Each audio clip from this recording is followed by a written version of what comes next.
बनारसी बंधु चैनल में आपका स्वागत है।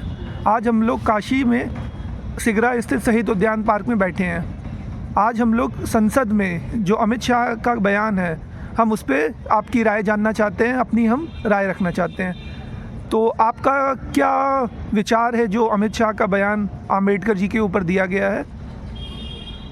भारतीय लोकतंत्र का ये सबसे काला दिन है भारतीय लोकतंत्र के लिए। जनता क्या चाहती है? जनता चाहती है कि हम नेताओं को चुन के लोकसभा में भेजें और वो हमारे मुद्दे को वहाँ पे उठाएं और विकास की बात करें। देश के विकास में जो चीज़ें ज़रूरी हैं, शिक्षा है, सुरक्षा है, स्वास्थ्य है, इन विषयों पे ये डिबेट करें, वहाँ पे इन मुद्दों को उठाएं और जिस क्षेत्र में कार्य नहीं हो रहा है वहाँ पे कार्य करें।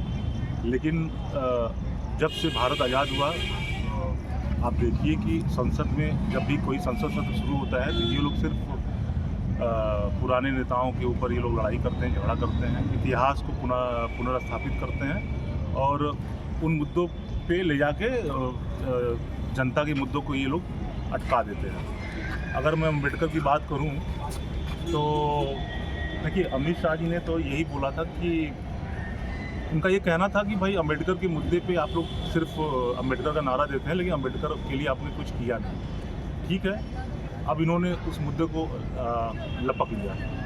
जब इंदिरा गांधी जी, मुझे याद है जब वो इंदिरा गांधी की सरकार आई थी तो उन्होंने गरीबी हटाओ का नारा दिया था। और भारत में गरीब कौन था? भारत में गरीब दलित था और अति पिछड़ा वर्ग था और एसटी थे, शेड्यूल ट्राइब हमारे थे।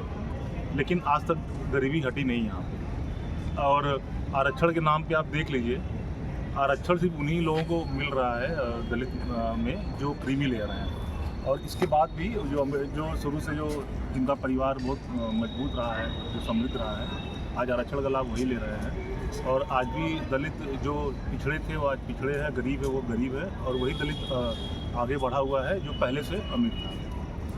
इसी भारतीय लोकतंत्र में एक दलित मुख्यमंत्री थी मायावती जी, ये समाजवादी के लोगों ने गेस्ट हाउस कांड किया हुआ, आज वो लोग भूल चुके हैं। और ये राहुल गांधी जिस लोकतंत्र की बात करते हैं कि नहीं, संसद में भाजपा जो है ये विद्रोह पैदा कर रही है यहाँ पे।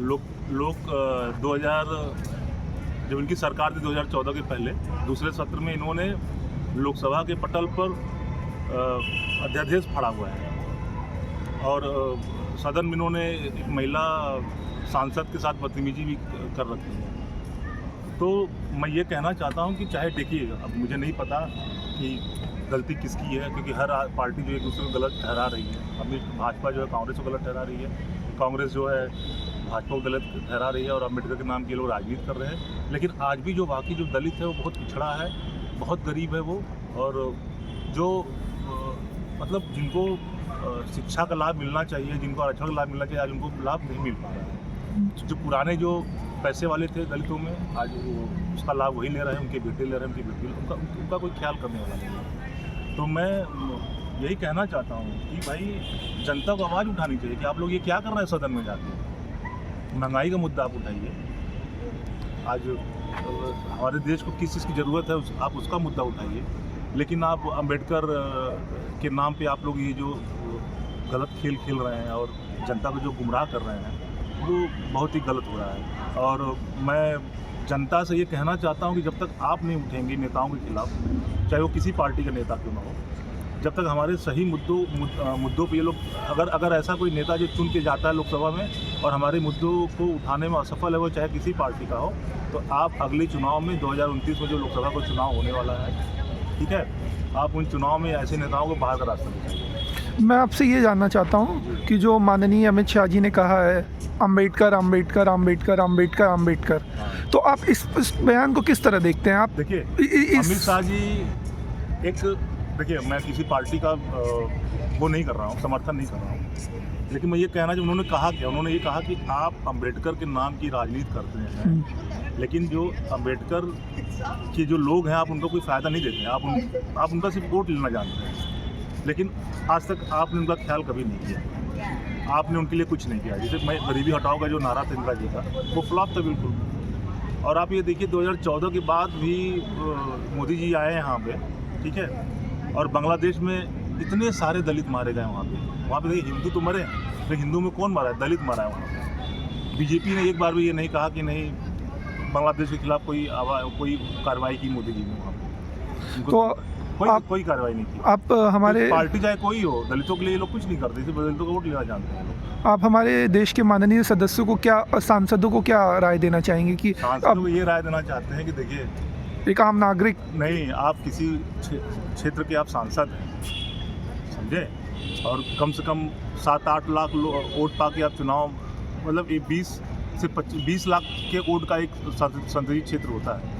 आप इतने सारे नागरिकों को आप जाकर रिप्रेजेंट करते हैं, इतना बड़ा क्षेत्र आपका होता है, एक पूरा शहर आपका होता है। शहर में रोड है और महंगाई है और अस्पताल है, रेलवे है और बहुत सारी ऐसी चीज़ें हैं। आप वो मुद्दा नहीं उठाएंगे कि नहीं हमारे क्षेत्र में यहाँ पे ये काम नहीं हो रहा है, चलिए हम पुल बनवा देते हैं, हम रोड बनवा देते हैं।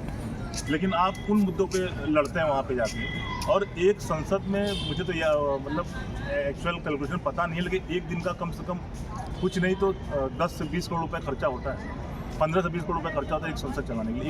एक दिन का खर्चा आप बता रहे हैं, ये बहुत ज़्यादा बता रहे हैं। हाँ। बट और आए दिन कुछ ना कुछ विवाद के कारण वो पैसा किसका है? वो पैसा हमारा पैसा है, वो आपका पैसा, जो टैक्स जो जनता देती है उसका पैसा है। लेकिन ये लोग संसद का मजाक बना के रखे हुए हैं और ऐसा नहीं चलेगा। अम्बेडकर के नाम पे राजनीति करना, महात्मा गांधी के नाम पे राजनीति करना और सरदार वल्लभ भाई पटेल के नाम पे राजनीति करना, वीर सावरकर के नाम पे राजनीति करना, अब ऐसे काम नहीं चलेगा। अब जनता जागरूक हो चुकी है, लोग पढ़े लिखे हो चुके हैं, उनको पता है कि क्या सही है क्या गलत है। लेकिन आप इन चीज़ों को लेके अगर आप राजनीति करेंगे और लड़ेंगे, आप तो ऐसे लड़ रहे हैं, अगर आप नेता हो के, हमारे माननीय सांसद हो के, आप एक सर्वोच्च नागरिक है भारत सरकार के, जब आप ऐसी हरकत करेंगे तो जनता आपको देख के क्या हरकत करेगी? वो भी यही काम करेगी। आपकी पार्टी के लोग छोटे निचले स्तर पर जाके लड़ाई करेंगे, बलवा करेंगे, मार करेंगे, दंगा करेंगे, तब तो आप उनके लिए क्या कहेंगे? जब आप ये संसद में कर रहे हैं तो आपको देख के तो नीचे के लोग सीखेंगे। बहुत बहुत धन्यवाद बनारसी बंधु चैनल की तरफ से आपका धन्यवाद।